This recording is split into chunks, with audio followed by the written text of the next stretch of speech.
મિત્રો, police sub ઇન્સ્પેક્ટરની પરીક્ષા જે છે 19 એપ્રિલ 2026ના રોજ જે છે યોજવામાં આવેલ હતી, બરાબર.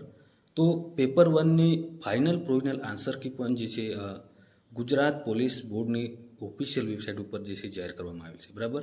પેપર 1ની પ્રોવિઝનલ ફાઇનલ આન્સર કી, બરાબર. તમે જોવાના બાકી હોય તો જોઈ લેજો, બરાબર. ગુજરાત પોલીસ રિક્રુટમેન્ટ બોર્ડ જે ઓફિશિયલ વેબસાઇટ છે, બરાબર, ત્યાંથી તમે જે છે ફાઇનલ આન્સર કી જોઈ શકશો. તો મિત્રો, પરીક્ષામાં હાજર રહેલા જે ઉમેદવારો છે પોતાની OMR શીટ જે છે રીચેકિંગ કરાવવા ઈચ્છતા હોય, બરાબર. પોતાના માર્ક્સ જે છે રીચેકિંગ કરાવવા ઈચ્છતા હોય, બરાબર.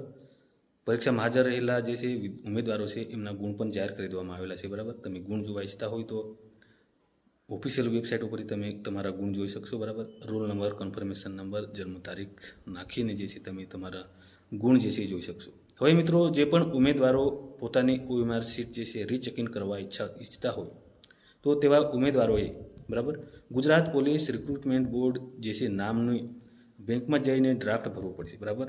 એ ડ્રાફ્ટ, ત્યારબાદ પોતાનો કોલ લેટર અને એક અરજી તમારે લખવી પડશે, બરાબર. એમાં તમારું નામ, કન્ફર્મેશન નંબર, જન્મ તારીખ, બરાબર, પ્રશ્ન પુસ્તિકા જે કોડ જે છે એ, બરાબર, વ્યવસ્થિત લખી અને અહીં દર્શાવવામાં આવેલ સરનામા ઉપર જે છે તમારે રૂબરૂ કે અથવા સ્પીડ પોસ્ટ મારફતે તમારે જે છે તમારી અરજી છે મોકલવાની રહેશે, બરાબર. કઈ તારીખ સુધી? તો કે 3 જૂન 2026 સુધી, બરાબર. ત્યારબાદ કોઈ પણ અરજી છે એ માન્ય રાખવામાં આવશે નહીં, બરાબર. તો તમે પોતાનું રીચેકિંગ કરવા ઈચ્છતા હોય, બરાબર, OMR શીટ, તો 3 જૂન 2026 સુધી જે છે તમારે જે છે કાર્યવાહી કરવી પડશે, બરાબર, અરજી કરવી પડશે.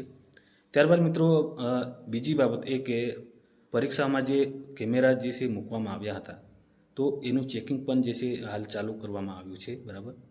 પરીક્ષામાં જે પણ ઉમેદવાર જે છે ગેરરીતિ કરતા પકડાય, બરાબર, જાણવામાં આવે તો એવા ઉમેદવારોની જે છે